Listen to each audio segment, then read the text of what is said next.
Madame, Monsieur, bonsoir. Dans l'actualité de ce samedi, ainsi en Grande-Bretagne, assisté aux cérémonies en l'honneur de la reine Elisabeth II, qui a fêté cette année ses 87 ans, avec la toute dernière apparition de Kate Middleton avant son accouchement prochain. Nous aurons le plaisir aussi de parler cinéma avec notre invité Jamel Debbouze. Atmosphère juste avant le grand concert que donne Johnny Hallyday ce soir pour ses 70 ans, un concert événement qui sera d'ailleurs retransmis sur TF1 en direct et animé par Florent Pagny qui sera avec nous en duplex. Et nous commençons par cette révolution en Iran et l'élection surprise d'un modéré à la tête du pays après 8 ans de règne autoritaire de Mahmoud Ahmadinejad. C'est en effet le religieux réformiste Hassan Rouhani qui a été élu dès le premier tour face à plusieurs candidats conservateurs. Nous verrons dans un instant ce que cela changera pour le pays. Mais d'abord, son portrait.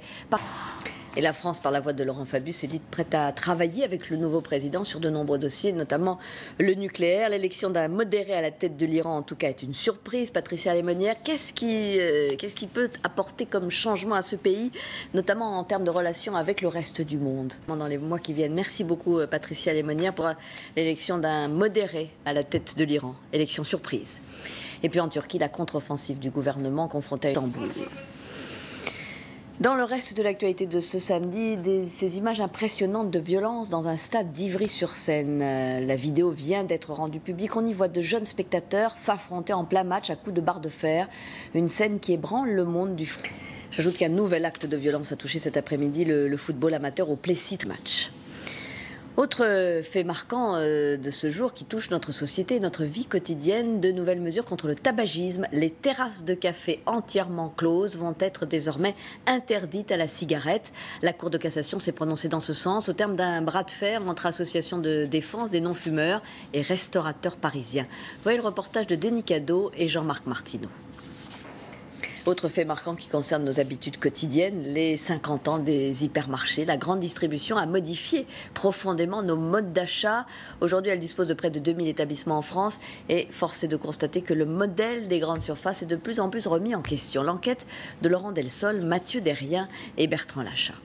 Ce chapitre consacré à la consommation, intéressons-nous à un nouveau phénomène, l'apparition de magasins qui permettent aux clients de ne pas quitter leur véhicule. Ils fonctionnent sur le modèle des drives américains, mais pour le moment sans règles précises, ce qui inquiète les petits commerçants, comme l'ont constaté François Ouasson, Soufiane Yassine et Thierry Chartier dans le Nord. Et concernant à présent la culture, qui est un secteur économique à part entière, là, est désormais sauvegardée. Un mot de politique pour vous dire que l'ancien Premier ministre François Fillon est passé à l'offensive.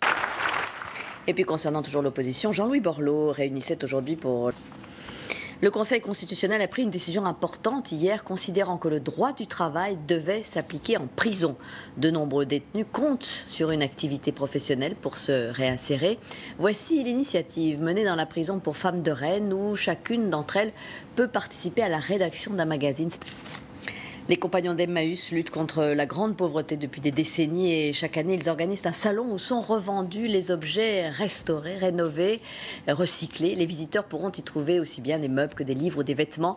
Ils pourront aussi mieux comprendre en quoi consiste le mouvement de l'abbé Pierre. Jocelyn Huchet et Anne Barrier nous l'expliquent. Et voilà qui nous amène à évoquer le pape François qui a reçu une cinquantaine de parlementaires français aujourd'hui et qui a tenu des propos très fermes et d'actes pour tous et l'euthanasie. La reine Elisabeth était à l'honneur aujourd'hui en Grande-Bretagne, des festivités qui ont salué son 87e anniversaire et qui ont été aussi marquées par la dernière apparition publique de Kate Middleton avant la naissance de son enfant.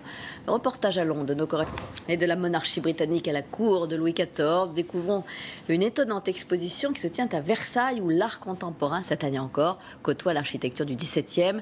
C'est l'artiste italien Giuseppe Pennone qui présente dans le parc du château ses sculptures de marbre et de bronze qui s'inspire de la nature et des arbres. Claire Auberger et Bertrand Lachat nous les présentent. Et puis avant de parler cinéma avec notre invité Jamel Debbouze, un petit heure de vacances avec cette activité peu connue que l'on peut pratiquer en bord de mer, la chasse sous-marine. C'est un sport très réglementé qui se pratique en apnée. Il existe un centre de formation en France à Concarneau où l'on apprend l'approche des poissons. Valérie Leroux. Au cinéma, donc, un premier film signé Mohamed Hamidi aborde de façon très sensible le thème des origines de l'identité. Le film s'intitule Né quelque part. Il est interprété et coproduit par Jamel Debbouze, qui est d'origine algérienne, interprété par Toufik Jalab, qui fait des études de droit à Paris et puis qui va être conduit à retourner dans son pays et à découvrir en quelque sorte d'où il vient. Alors on en parlait, Duran nous présente le film. Alors Jamel Debbouze, vous jouez le rôle du cousin algérien du jeune Farid, un cousin qui est donc resté en Algérie, au Bled, et qui est encore une sorte de petit... Quand on est issu de l'immigration, on est toujours partagé, parce que Farid, par exemple, il est tenté à un moment de rester dans son pays, dans son petit village d'Algérie. Vous jouez à la fois en arabe et en français. Oui, moi j'ai eu la chance d'avoir... Né quelque part. Merci beaucoup Jamel Debbouze d'être né quelque part, sorti mercredi prochain. Merci infiniment d'être... Restez avec nous, puisque nous allons à Bercy, où se donne ce soir un grand concert. C'est l'événement, c'est pour les 70 ans de Johnny Hallyday. Faut que j'y aille d'ailleurs, Claire. Vous pouvez aussi le suivre sur TF1, puisque nous serons en direct. Et c'est Florent Pagny qui l'anime. Qu'est-ce qui va se passer ce soir, Florent Pagny, à Bercy? Ah non, non, c'est pas moi. Avec vous, nous vous regarderons. Merci beaucoup, Florent Pagny.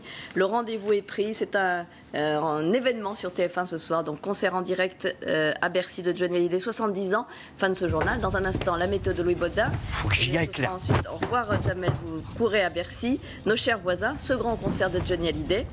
Et puis demain pour l'information, et bien sûr j'aurai le plaisir de vous retrouver à 13h et à 20h, avec d'ailleurs une interview exclusive de Gérard Depardieu qui a accepté pour la première fois de s'exprimer sur son départ en Russie et les polémiques nées à ce moment-là. Au revoir Jamel, bonne soirée. Merci beaucoup. Bonne soirée à vous sur TF1. Retrouvez toute l'info sur le site et l'application MyTF1 News.